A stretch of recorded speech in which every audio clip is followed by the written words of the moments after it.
Dios Padre bueno, todopoderoso, humildemente te agradecemos por los dones con que bendices nuestra vida y especialmente te damos gracias por el don y por la presencia de la Santísima Virgen en nuestra historia, porque gracias a ella hemos aprendido a estar siempre junto a ti. Ella que es nuestra Señora, ella que es la discípula, te pedimos que la tengamos siempre como ese ejemplo vivo para nuestra fe, para nuestro amor, para poder seguir también a tu servicio. Te lo pedimos a ti que vives y reinas por los siglos de los siglos. Amén. En el nombre del Padre, del Hijo y del Espíritu Santo. Amén.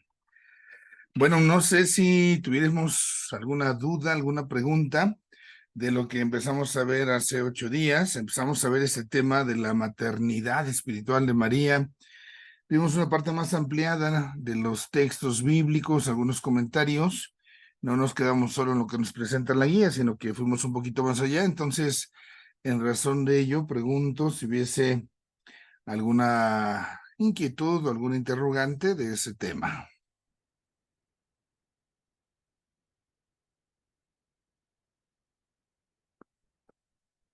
Todo bien, padre. Todo bien, creo, ¿va? Vámonos entonces a la continuación de ese tema y permítanme compartirles la pantalla. Vamos a ver esta parte de lo que es el texto de las bodas de Caná, un texto, creo, pues, de los más conocidos por cada uno de nosotros, en razón, pues, que lo escuchamos recurrentemente en algunos momentos de celebraciones, pero también, pues, por las experiencias que implica. Déjenme acomodar aquí esta situación. Ahí estamos.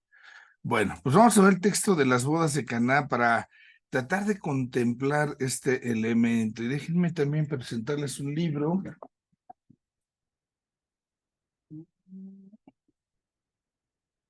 Este texto, no sé si lo había yo presentado, se llama Personajes del Cuarto Evangelio. Me quedan inquietos si lo había yo presentado o no. Es de Juan Manuel Manín Moreno, Martín Moreno, Juan Manuel Martín Moreno. Ese texto tiene Sí, algo de para lo yo presento.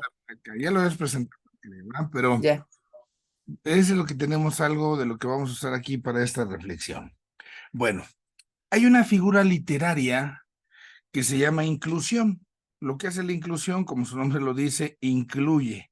Y entonces en el Evangelio de Juan tenemos esta figura de inclusión donde se relacionan dos o más escenas, donde se incluyen a sí misma. Y estas escenas que se incluyen es las bodas de Caná con el momento de la crucifixión. Son los dos momentos que se van a incluir ahí. Y el puente, digamos así, lo que se va a utilizar para esas conexiones son la palabra mujer y la palabra hora, porque es la forma en la cual Jesús le habla a María, precisamente en las bodas de Caná, le dice mujer, todavía no llega mi hora, y también sabemos en la crucifixión es la hora de Cristo, y a María le dice mujer, ahí tienes a tu hijo. Entonces, por esas palabras se hace esta especie de inclusión entre las bodas de Caná y esta parte de la crucifixión. Podemos ver cómo entonces desde la cruz el Señor Jesús es donde está revelando esa maternidad espiritual de María. Juan, ahí tienes a tu madre. Mujer, ahí tienes a tu hijo. Ahí se revela, ahí se muestra esa parte de la maternidad espiritual, pero no indica en qué consiste. Y es entonces donde tenemos que echar la mano al texto de las bodas de Caná para comprender precisamente en qué consiste la maternidad espiritual. Es ahí donde se da esta conexión que por eso para nosotros resulta muy interesante. ¿Cómo entender en las bodas de Caná la maternidad espiritual de María que se revela en el momento de la crucifixión? Vamos con frases. Cuando se dice en el texto de las bodas de Caná, no tienen vino, nos estamos dando cuenta de que la Santísima Virgen tiene conocimiento de lo que sucede en aquel evento. Podemos quizás, si queremos reproducir esto con la mente, con la imaginación, podemos darnos cuenta que María está metidísima en este evento, en esta fiesta. Si se va a la comparación, me voy a atrever a decirlo así, ¿verdad? María estaba de metiche hasta la cocina, pues. María era seguramente alguien de confianza, de mucha confianza. ¿Por qué? Porque sabía lo que estaba pasando, sabía que había necesidades, sabía que había carencia. Si ustedes y yo vamos a una fiesta y nos sentamos en la mesa, pues no nos vamos a dar cuenta de lo que sucede hasta mucho tiempo después. Si, no sé, se acaba la comida, pues nos daremos cuenta porque ya nos sirvieron o porque algo pasó, pero estamos sentados en la mesa. Pero las personas que están adentro, donde está todo el movimiento, pues son personas de más confianza, son quienes están sirviendo. Ahí está María. María está metida hasta la cocina, como decimos nosotros. Está hasta el fondo. Y esto es entonces lo que revela la posibilidad de que María tenga un conocimiento de esas necesidades que tienen en aquel momento. Y también junto con ello, esta parte casi nunca la subrayamos, María tiene conciencia del poder de Jesús, porque por eso va y le dice a Jesús, oye Jesús, que hay una necesidad. Y esto es bien interesante porque como que siempre damos por hecho que la Santísima Virgen María va con Jesús y le dice, oye, esto y lo otro, pero uno puede preguntarse, bueno, ¿por qué va con Jesús? El hecho de que María vaya con Jesús implica que María ya tiene conciencia de quién es Jesús y sabe perfectamente de lo que es capaz el Señor Jesús, de lo que es capaz su Hijo. Entonces, la maternidad de María es a tal punto que tiene conciencia de las posibilidades de su Hijo, Cristo, pero también de las carencias de sus otros hijos, nosotros. No sé, ustedes que son mamás, los que son papás, pues sabrán darse cuenta seguramente de cuáles son las posibilidades de sus hijos. A lo mejor tú dirás, no, pues es que este hijo mío, para esto sí de veras, pero no es bueno. Aquí no la va a armar, pero para esto otro sí. ¿Por qué? Porque tienes un conocimiento de él, a veces incluso por encima de él. Pues aquí venimos eso, ¿no? Vemos eso. María, maternidad espiritual, primer rasgo, María conoce. María conoce a sus hijos, a Cristo, conoce de lo que es capaz y conoce también nuestra realidad. Después viene la forma en la cual Jesús le habla a mujer, mujer. Ahí entonces nos damos cuenta cómo Jesús está colocando, se está situando más allá del plano familiar. No solamente estamos aquí hablando de que soy tu hijo, biológicamente hablando, no, no. Hay algo más que a mí y a ti, como diríamos nosotros acá, que nos importa, ¿no? No se trata de un enfrentamiento entre ellos, se trata como de tomar conciencia, bueno, como invitar a María a descubrir también en ese momento de tomar conciencia, bueno, ¿qué nos toca a nosotros? ¿Qué es lo que nos toca? No es así como que, y a nosotros qué nos importa, a mí me vale, si ya no tienen de comer, pues ya vámonos, ya se acabó la pachanga, a mí qué me importa, yo no quedo mal, quedan mal ellos. No, no, sino como ubicando los papeles, como diciéndole, bueno, mamá, a ti, ¿qué te toca? A mí, ¿qué me toca? ¿A ti qué? ¿A mí qué? ¿Qué nos corresponde? Entonces, esta parte va a descubrir el papel intercesor de María y cómo María va a llevar a los demás a su hijo. Porque es después de esto como María va a ir a hablar con los sirvientes y les va a decir, hagan lo que les diga. María toma conciencia clara de su papel, sabe que el poder es de Cristo, sabe que ella es intercesora, toma conciencia como de esa tarea que le toca. Le dice entonces acá al Señor Jesús, todavía no llega mi hora, todavía no ha llegado mi hora. La hora de Cristo es la hora de la pasión, es la hora de la resurrección, es el sufrimiento que va a tener el Señor Jesús. Vamos entonces con esa escena. Ahora, en este texto, nosotros tenemos primeramente, por supuesto, un sentido cristológico. Es evidente que las bodas de Caná nos están revelando a Cristo, quién es el Señor. El Evangelio de Juan Es el último evangelio que se escribe y entonces ya es un evangelio que está más pensado y es un evangelio que está mejor elaborado. Ya tiene en cuenta muchos detalles, ya tiene en cuenta muchas realidades. Y entonces, si repasamos con cuidado el evangelio de Juan, nos vamos a dar que en el principio Juan habla de días. Entonces, los primeros días de Cristo, lo que es la primera semana de cuando aparece Cristo, en San Juan es muy interesante, porque esto hace una especie de conexión con la creación. En una semana, en 7 días, ha creado Dios al mundo. En 7 días. Y en 7 días se empieza a dar la presencia de Cristo. Entonces, San Juan es muy fino. Si ustedes se ponen a leer el Evangelio de Juan, cuando empieza ya la presencia de Cristo, dense cuenta qué hizo el primer día en el Evangelio de Juan, segundo día, tercer día, qué fue sucediendo día por día. Es cuando llama a los apóstoles, a los primeros discípulos, este episodio de las bodas de Caná. Se trata de una semana de revelación. Y el momento cumbre de esa revelación es la automanifestación de Jesús. Jesús está automanifestando, se está mostrando como lo que es. Se muestra como el Mesías. Un Mesías, además de condición divina. Es el Hijo de Dios, el que ha venido a salvar.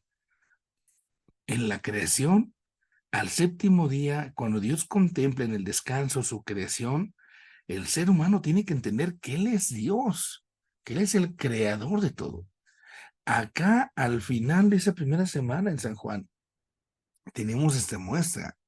El Señor Jesús se está mostrando también como es Hijo de Dios. En este Evangelio de Juan, enseguida, vamos a tener también que descubrir dos partes. Del capítulo 2 al 12 se llama Libro de los Signos. Es cuando se suceden los milagros que hace Jesús. Pero curiosamente, Juan, en el Evangelio no habla de milagros, habla de signos, no habla de milagros. Y el capítulo 13 al capítulo 21, fíjense, todos estos capítulos son los que San Juan utiliza para hablar de la pasión de Cristo. Juan es muy extenso cuando habla de todo lo que pasó en Semana Santa, diríamos nosotros, muy, muy extenso. Y esta parte, entonces, es la que entonces se empieza a mostrar. Vamos nosotros a ubicar este texto de las bodas de Caná en la primera parte, en los libros de los signos. Fue el primer signo, dice el Evangelio de Juan, que Jesús hizo para los apóstoles para que creyeran en él. Otro elemento cristológico de este Evangelio es cuando se muestra la sustitución del agua. Se dice que la sustitución del agua por el vino, entonces el agua va a simbolizar como la ley, lo que sería, digamos, el Antiguo Testamento, y va a ser precisamente como plenificado, llevada esa agua a algo mucho mejor que es el vino. Un vino bueno, un vino abundante que ya es signo de esa nueva alianza. Y el cambio de lo que es la antigua alianza, la ley, a la nueva alianza, al nuevo pacto, pues es gracias a Cristo. Y es el vino de la alegría. Vemos también el banquete de bodas. En el banquete de bodas también nosotros conocemos una figura profética, porque las bodas son signo de alianza. Sabemos incluso los anillos de las bodas, el hombre más propio son las alianzas. Entonces, el banquete, el contexto del banquete de la boda, habla de esa iglesia que se le está acabando el vino, de la cual es parte María, y llega el Señor Jesús a devolver esa alegría que estaba perdida, esa alegría con abundancia, es la nueva alianza. Entonces, al final y al cabo, todo esto es una manifestación, una epifanía del Señor a los discípulos, porque se va a ir creando este grupo, esta nueva familia, viendo aquellos sus discípulos creen en el Señor, entonces se empiezan a congregar en torno al Maestro, en torno al Esposo. Es un texto que le da vida a la iglesia. Ese es el sentido rápidamente cristológico. Vamos al nuestro, el sentido mariológico. ¿Qué sacamos aquí de María? Recordemos, regreso a la primera imagen, que nosotros decimos, la maternidad espiritual de María se revela en la cruz, pero el qué, en qué consiste, es lo que estamos tratando de ir discerniendo, en qué consiste esa maternidad. Bueno, sabemos entonces que las bodas de Caná, pues obviamente tratan de subrayar el papel de Cristo, pero al final y al cabo también en todo esto hay una densidad mariológica también tremenda, muy fuerte. Nosotros vemos ahí al principio que María está invitada en la fiesta. En aquella pachanga que se está llevando a cabo, Jesús está invitado, sus apóstoles también. Tuvo que haber sido alguien conocido, alguien familiar al final y al cabo en todo esto, ¿no? Tan cercanos que por eso decíamos, María estaba hasta la cocina, María está metida hasta el fondo de las cosas. La madre de Jesús estaba ahí. Y a partir de esto, entonces, va a ser María, la mamá espiritual, quien motiva ese signo con una súplica confiada. La presencia de ella, la presencia de la Señora, de Nuestra Señora, es signo de esa súplica confiada. En el momento en que Jesús, podemos decir nosotros, se desposa con la iglesia, bodas de Caná, dice la Lumen Gentium número 58, ahí está María presente, pero la presencia de María es reveladora. María está revelando también algo. Por eso este adjetivo que le pone el Vaticano II al Lumen Gentium, María está reveladoramente presente. ¿Qué revela, no? Entonces, estas bodas de Caná son una manifestación, son una epifanía del Señor. María, ojo, está delante de nosotros. Decíamos en el texto que cuando los discípulos ven aquel signo, creyeron en él, ¿no? Y esto para que crean en él. Pero María, ¿qué vemos como reveladora? ¿Qué nos está enseñando? Que lo que pasó en Caná no llevó a creer a María. María ya creía desde antes. Por eso mismo había ido con Jesús, porque creía en él, porque sabía quién era su hijo. La fe de María es anterior, por supuesto, lo de los discípulos. Esto nos enseña por eso que la súplica que realiza la madre es una súplica confiada, porque conoce a su hijo. Y con esa oración que hace María, con esa intercesión, con esa confianza, María está motivando que se dé esta epifanía, esta teofanía, que se dé esa manifestación del Hijo. Y entonces, la Santísima Virgen María, podemos decir, es creyente con anterioridad a los signos. La pregunta en el aire, ¿María necesitaba esos signos para creer? Aquí puede haber para nosotros muchas respuestas. Podemos decir, ¿María en verdad necesitaba signos para creer? ¿O no? Era tan grande ya su fe. Damos un paso más entonces. El papel que está haciendo es propio de la madre. Fíjense, no le tocaba, ya decíamos nosotros, a una invitada vigilar si había vino o no. Quien está al pendiente en una pachanga es la mamá. Yo no sé, ya en la ciudad quizás ya a lo mejor no se percibe tanto porque ya cuando van a una fiesta, pues ya es en el salón y no sé qué tantas cosas, ¿no? Ya se rente y esto y lo otro. Pero si recordamos las fiestas familiares o venimos a las fiestas, por ejemplo, acá en el pueblo, ¿no? Acá en las fiestas es la boda, pues sales a casa Juanito, se va a poner una lonota ya en el terreno de quién sabe quién que nos prestaron y acá se pone la comida. Hay alguien que está viendo ahí que todo esté bien en orden. Y obviamente pues no van a ser los novios, porque los novios están allá en su mesita ahí como palomitos del uno con el otro. Pero quienes están ahí al pendiente pues son los papás, especialmente las mamás. Entonces, el darse cuenta si las cosas están bien o no en esa fiesta de los hijos, pues es propio de la mamá. Ahí vemos la solicitud maternal, la solicitud maternal de María que la pone como una especie de puente entre Cristo, entre su hijo, a quien conoce, a quien le tiene confianza. Ella cree en él antes de. Y tres clases de seres humanos, tres clases de personas. Los novios, los sirvientes y los apóstoles. María queda de puente entre estos grupos. Los novios. Los novios están en lo suyo, están tan metidos acá, cosita, cuchi, cuchi, cuchi, cuchichá, ellos no saben de nada. Son inconscientes de lo que está por venir. Se está acabando el vino, es una desgracia, van a quedar mal en la fiesta. Y obviamente en esa inconsciencia no hacen nada. ¿Por qué? Porque no se dan cuenta del peligro, no se dan cuenta del problema. María les presta su voz. María lleva esa necesidad que ellos tienen y de la cual ni siquiera son conscientes. Presta su voz para llevar esa carencia, esa necesidad a quien la podía remediar, a su hijo.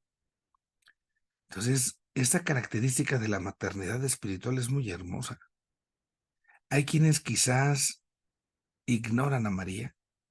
Hay quienes quizás no se dan cuenta del mal en el que viven, el mal que tienen, y no por ello significa que la mamá María no está al pendiente de ellos.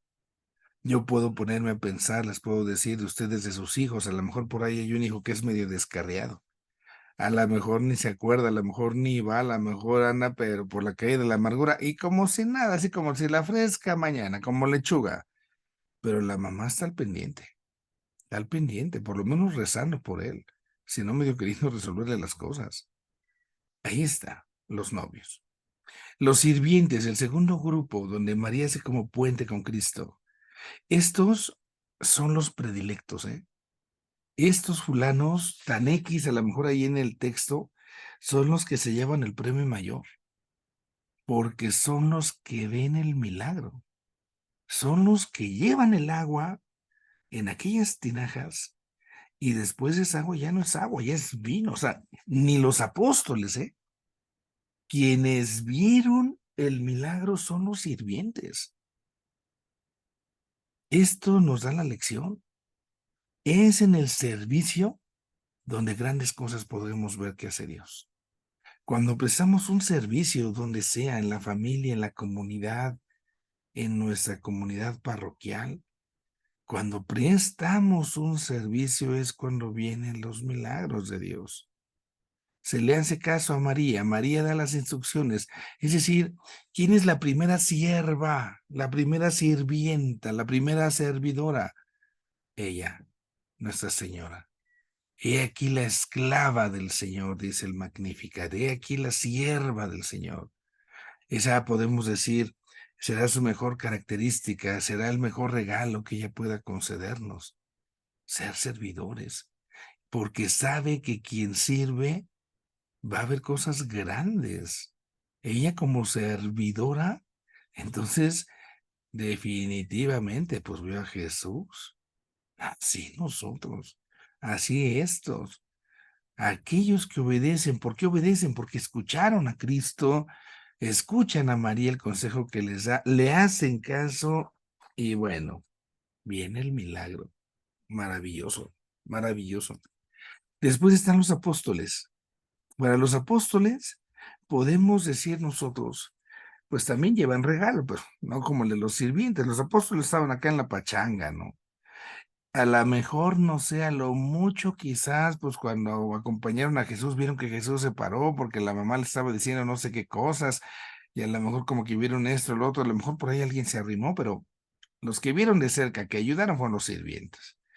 Para los apóstoles, el papel importante de María es este. María fue la chispa, podemos decir, que vino a encender la fe. La fe de María manifestada desde el momento de la anunciación. Ella creía, y ella creía en su hijo, conocía a su hijo, y por eso mismo se atreve a dar este paso.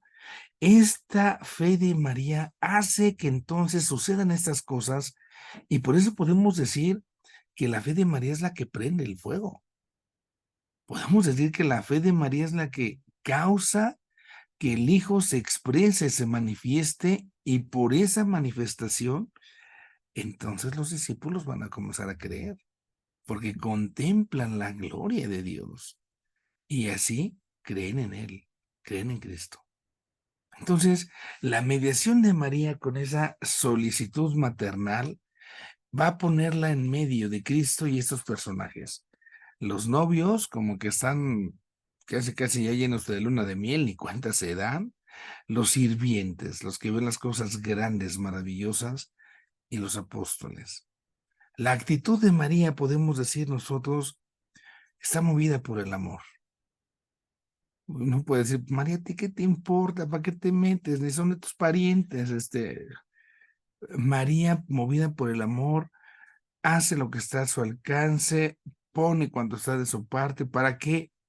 Para que el mal no gane, para que el mal no robe la alegría, para que el mal no aleje de Dios, para que la fiesta no acabe. ¿Cómo es en verdad hermosa, hermosa la presencia de ella, de Nuestra Señora?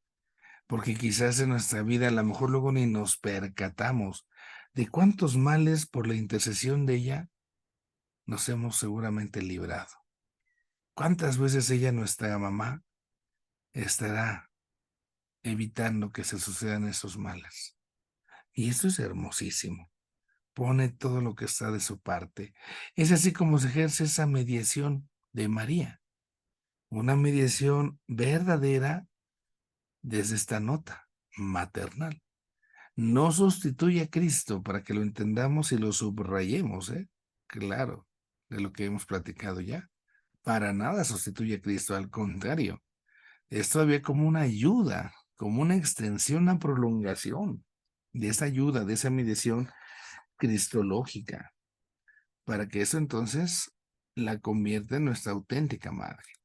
Vaticano II, entonces aquí tenemos que darnos cuenta cómo va a poner todo esto.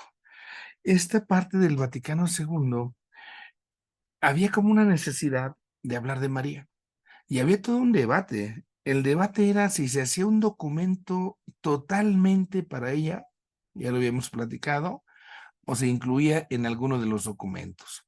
Al final se decidió incluir el texto, todo lo que se decía de María, en esta parte de la Lumen Gentium. La Lumen Gentium, la luz de las gentes, es lo que significa lumen, luz, gentium, gente. La Lumen Gentium habla de la iglesia. La iglesia tiene una tarea. Tiene que iluminar a las gentes, tiene que iluminar a los pueblos con Cristo, claro. Y dentro de ese pueblo, dentro de esa Lumen Gentium, dentro de esa iglesia está María. María es parte de la iglesia. Entonces, por eso se decidió poner dentro del esquema del documento de Lumen Gentium todo lo que tiene que ver con Nuestra Señora. Es el último capítulo del documento. ¿Cómo se habla en el Vaticano II de todo esto? ¿Cómo se equilibra para que no se caigan en una mariolatría, como algunos autores critican, que dicen que adoramos a María, ¿no? Como que le hemos quitado el papel a Cristo. Bueno, el Vaticano II nos da estas pautas, esta enseñanza. Recuerda, es cierto, María tiene un papel mediador, sí, pero una mediación totalmente subordinada a Cristo, porque Cristo es el único mediador entre Dios y los hombres. María nos ayuda a llegar a Cristo, Hijo de Dios, pero ya más para allá no. Por eso la misión maternal de María no va a oscurecer, dice el Vaticano II, no va a disminuir la mediación única de Cristo, para nada. Es más, al contrario, dice Lumen Gentium 60. Cristo es el único mediador y esa mediación de María sirve para demostrar el poder de Cristo. ¿Por qué? Porque todo lo que puede hacer María, todo el influjo, toda la influencia mariológica, todo lo que María puede hacer, ¿por qué es posible? Pues por Cristo, simple y sencillamente. Se oye a lo mejor medio feo, pero ¿qué es María sin el Hijo, sin Cristo? Nada, nada. Si María hubiera existido, yo no sé, si hubiera un censo de aquella época, ¿cuántas mujeres existían en la época en que existió María? ¿Y de cuántas de esas mujeres se acuerda uno? Si María no hubiera sido la madre de Jesús, X, ni supiéramos que hubiera existido. Es en Cristo, por Cristo. Entonces, el hecho de que María tenga esa tarea es precisamente en razón de que ella puede, ¿no? precisamente contribuir por los méritos de su Hijo, la abundancia de los méritos de Cristo. Y así entonces, lejos, muy lejos de que María impida la unión de nosotros con Cristo, la presencia de María debe fomentar nuestra unión con el Señor Jesús. Tiene por ahí un lema el movimiento de jornadas de vida cristiana, y no recuerdo si es un lema que también toma o ha tomado por ahí el Cursillos, no recuerdo. Pero bueno, el punto es algo así que dice: todo a Jesús por María, todo a María para Jesús, como una especie de ejaculatoria. Ahí se sintetiza muy bien toda esta enseñanza mariológica. Todo a María para Jesús, todo a Jesús por María. Es un camino, ¿sí? Ahora, por eso uno puede decir, jamás, pero nunca, nunca se podrá comparar la criatura que es creada, algo que fue creado, jamás se podrá comparar, obviamente, con la dignidad del Verbo, con la dignidad de Dios. Pues claro que no, lo sabemos. Uno es el creador y yo soy creado. Es como el papá con los hijos, papá e hijos jamás eran iguales. ¿Por qué? Porque el papá te dio la vida, te trajo al mundo, y tú por nada del mundo te puedes dar la vida a ti mismo. Simple y sencillamente por ese detalle, tu padre y tu madre están encima de ti. Entonces jamás una criatura se va a poder comparar con el creador, y mucho menos decir que se va a poner encima de él, ¿no? Pero entonces tenemos que ver esto. Así como Cristo comparte, participa su sacerdocio en los ministros y en todo el pueblo, dice la Lumen Gentium 62, así también la mediación de Cristo, la mediación única de este Cristo Redentor, no excluye, más bien suscita en todas las criaturas distintas clases de cooperación. Entonces, cada uno de nosotros podemos entenderlo también. Ayudamos a Cristo, cooperamos con Cristo para que su salvación llegue a todos. Simplemente pensándolo así. Tú en tu casa tienes tu familia y les hablas de Dios. Ahí estás cooperando con el Señor para que lo conozcan, para que profundicen. Les vas compartiendo. Entonces, no es así como que digas, ay, es que yo soy la salvadora, yo soy el salvador de mis hijos porque yo los enseñé. Claro que no, pero para nada. Para nada, nada, nada. Cada uno de nosotros tiene un papel, Cristo tiene el suyo y nosotros siempre subordinados a Él. Y esta colaboración la suscita el mismo Señor. Por eso entonces nosotros como iglesia no ponemos en duda, pero para nada, una función subordinada, subordinada de María. Jamás, jamás nosotros caigamos en decir, ay, no, no, claro que sí, María está subordinada a Cristo. María sin Cristo no sería nada. Y así es como la iglesia lo enseña, lo experimenta y más aún nos lo recomienda. En la piedad, nosotros en la iglesia, ¿qué hacemos? Hay que pedirle a la Virgen que ruegue por nosotros, que ruegue por nosotros. Ay, parece que la Virgencita es de bien milagrosa. No, mi hija chula, el milagroso es el patrón. La Virgencita nos ayuda, es la jefa del jefe. Entonces, pues imagínate, si no nos va a ayudar, esa es nuestra tarea de catequesis, ¿no? Pero al final, jamás la iglesia enseña cosa contraria. Nunca, nunca, nunca, nunca. Y así entonces nos damos cuenta que esa relación que hay entre María y Cristo es una relación, una cooperación, una asociación que es cierta, que es real. Pero no solo es eso, es también eficaz. ¿Por qué? Pues porque desde el momento mismo en que Cristo decide encarnarse por el Espíritu Santo en María, entonces ahí nos damos cuenta de esta colaboración. Es la palabra que se encarna, es Cristo el que se encarna esa palabra, María ha escuchado. Y entonces hay una colaboración, hay una disponibilidad de María para la escucha de esa palabra, para hacer esa encarnación, y wow, sucede la encarnación. Así entonces la Santísima Virgen Se va a comprometer a una vocación bien cierta, bien concreta, y que es el servicio. Sirve María a la redención. Y así María va a permanecer siempre fiel. Aquí permanece fiel a esa palabra a lo largo de su vida. Es una consagración que ella mantiene. Pues imagínense si no se lo estaban prometiendo directamente a Dios. Esta unión de la madre con el hijo, dice Lumen Gentium 57, en la obra de la salvación, se manifiesta en ella Nuestra Señora desde que Cristo es concebido hasta la muerte del Señor y por supuesto también la muerte de ella. Toda la vida entera de María es también esa colaboración. Y por eso decimos que María cooperó como nadie en esta obra de salvación. ¿De qué forma? Con su obediencia, porque escuchó y obedeció, con la fe, era la creyente, con la esperanza, con la caridad, para que entonces se pudiera restaurar esa vida sobrenatural. Por eso, por todo esto, podemos decir, María es nuestra madre, es madre nuestra en el orden de la gracia. Santa María, Madre de Dios y Madre nuestra, y decía tantísimo San Juan Pablo II, y haciendo eco de ello nuestro obispo anterior, nos invitaba precisamente a enfatizar eso en la oración. Santa María, Madre de Dios y Madre nuestra, en el orden de la gracia. Es cosa tan hermosa.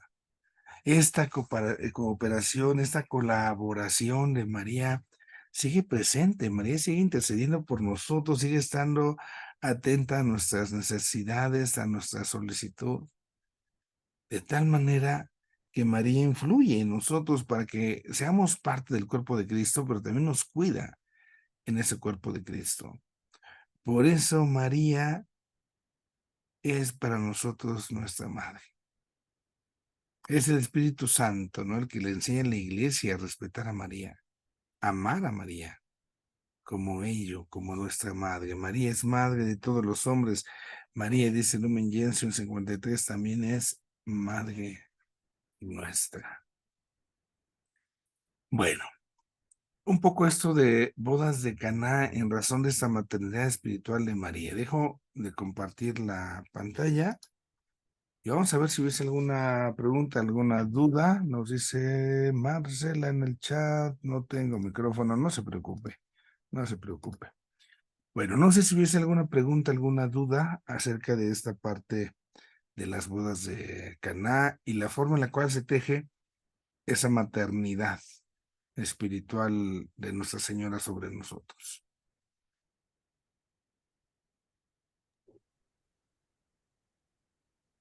Alfonso, tienes un micro prendido, ¿habrá algo? Sí, en relación a esto de las bodas de Caná, el, el referirse a ella como mujer es una metáfora ya para decirnos eres la madre de todos nosotros.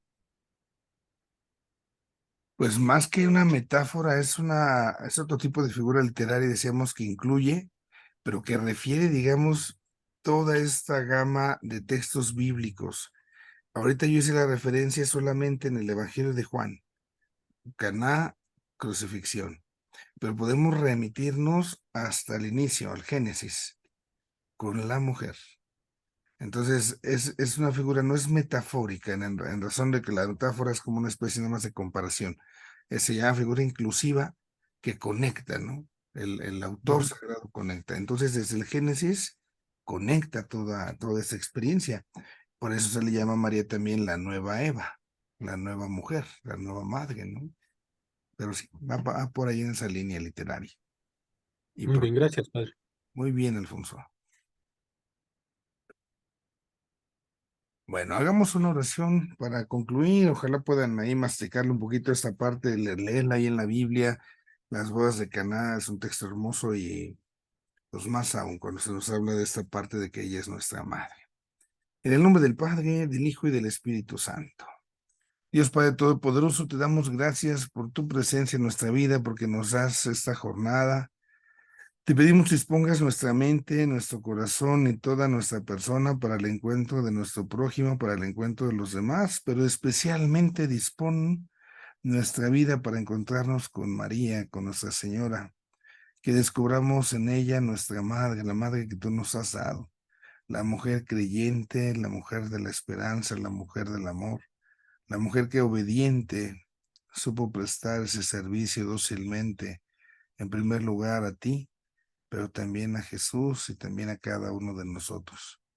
Haznos como ella, dóciles a tu palabra, para que podamos tratar de imitar ese servicio y en ese servicio podamos comunicarte a ti a través de tu Hijo, que vive y reina contigo en la unidad del Espíritu Santo y es Dios por los siglos de los siglos.